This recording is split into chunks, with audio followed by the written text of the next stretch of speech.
Welcome to Blackboard discussion on Monopoly number 3. This is going to take us pretty far this time. Now look, when you look at these, this is a new different market structure. It's called Monopoly, not pure competition. Same kind of things we want to do though. We want to know how this particular company, in this case, the monopoly is the market. The monopoly diagram is the company diagram. We don't need a demand and supply and then a pure competition model kind of thing here like that. They get kind of combined up and put together because the market is the monopoly. Let's see how this works. Remember, we have a demand curve just like any other market. Now the demand curve needs a marginal revenue curve. We talked about that last time. The demand isn't marginal revenue, it's different. Now down here is a quick way to draw it. Like for example, let's say if that line crosses here and that's 10, you can split this line in half on the bottom here, that's 5. And if you went right up here where this line actually intersects and you made a dot or something and you put a dot there, you could draw a line from here down till it intersects on the 5, that's half of 10, and that would give you an accurate marginal revenue line. It's a cheap and easy way to do it. Now, let's look at this company. How does this company end up maximizing profits? Now, that's a tough one, isn't it? No, it's very simple actually. This particular company is going to do the exact same thing that in our pure competition model that company would do. They're going to look at marginal revenue.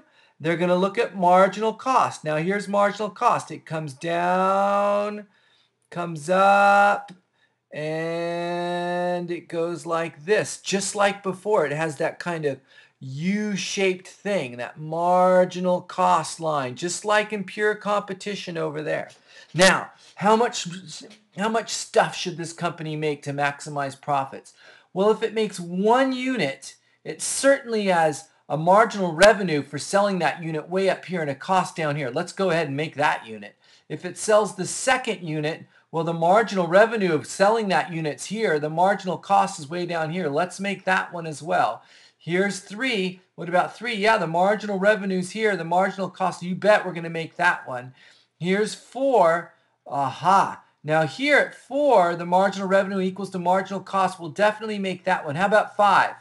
No, the marginal revenue is way down here and the marginal cost is up here. There's no way I'm going to make the 5th one. It's the 4th one I'm going to make. So this is where we decide how much to make. 4. Okay, fair enough.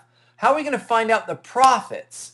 Well, for this company, the profits, just like any other, total revenues minus total costs. How do we figure out total revenues? Well, the quantity is 4. What do we sell it for? We come up here, bang, hit the demand curve right there, bop, boom, and then come over here, straight across. That's supposed to be straight across. We find out the price we could sell those 4 units for. Let's say it's $12. So what's our total revenue? 4 times 12, 48. What's our total revenue? This area right here. That's how you sort it out. That's the total revenue.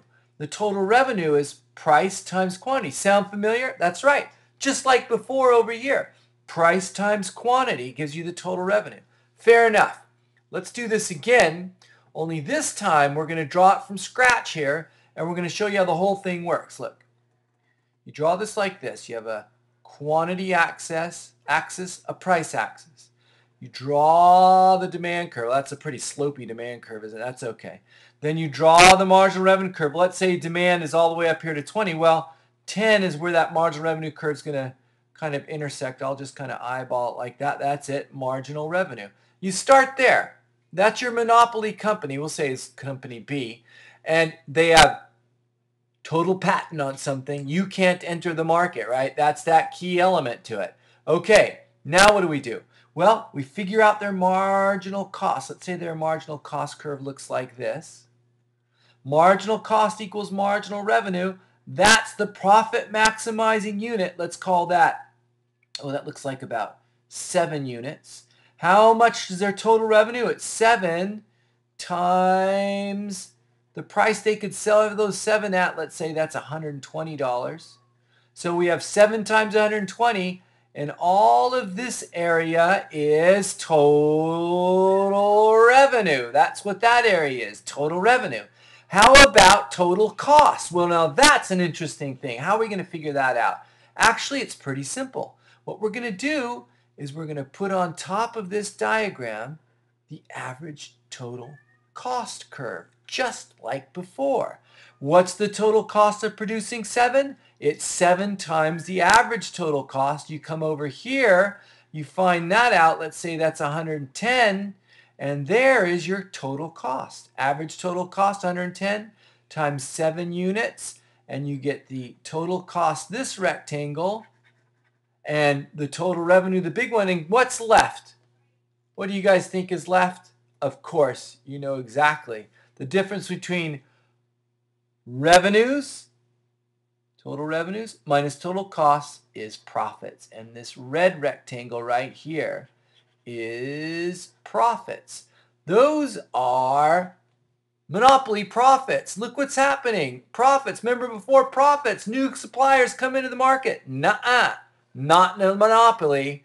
We have barrier of entry. That's it, my folks. That's the end of the story. This monopoly just keeps earning these profits because no one can enter. Fair enough. Guess why people want to be monopolies? Guess why you want to have a patent? Guess why you want to be the only one in the market? You got it. Profits. All right. That's monopoly number 3. Monopoly number 4, we'll talk about the goods and the bad things about a monopoly and what this means for efficiency. See you there.